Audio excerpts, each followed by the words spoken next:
Final Fantasy Tactics is filled with powerful classes, skills, and rare gear.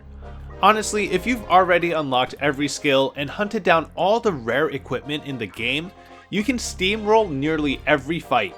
But for those who want to take things from overpowered to overkill, let's talk about how to truly min-max your stats.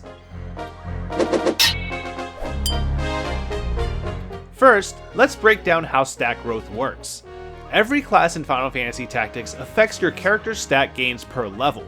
Mages tend to boost MP and magic, while physical fighters get more HP and strength. Speed-focused classes like Thieves and Ninja, as you'd expect, improve speed.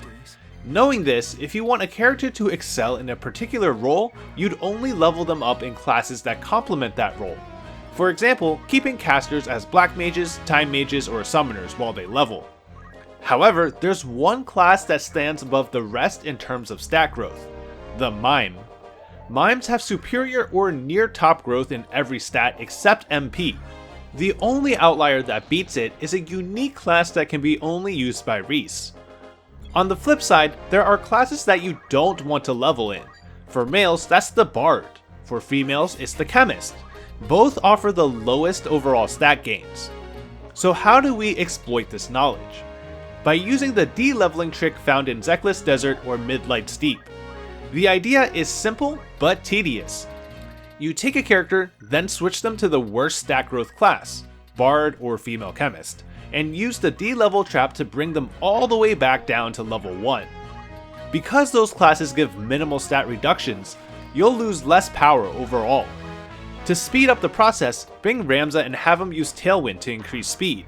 You can also use Teleport, since failed teleports re-trigger the trap, saving you from constant tile walking. Once you've bottomed out, switch to Mime, then level them back up again for maximum stat gains. When re-leveling as a Mime, don't bother going all the way back to 99 every time. The EXP curve slows down too much. I usually stop around level 60 or 70 before resetting again. If you're getting under 30 experience per action, that's your cue to restart. Leveling a Mime is surprisingly easy too, since they copy your allies' actions. Pair them with arithmeticians, bards, or dancers, since their abilities affect the entire map. And if you don't have those, hopefully you have a samurai.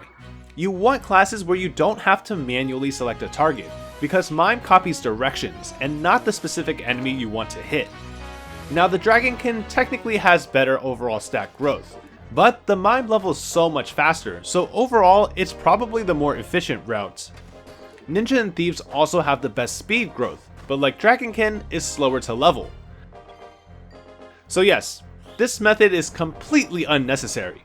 It's absurdly time consuming and the game's already broken enough once you understand its systems.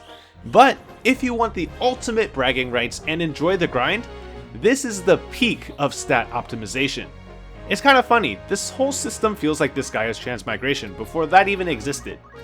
Anyway, that's all I have for this deep dive into min-maxing. Until next time, keep grinding, keep exploring, and I'll see you on the next adventure.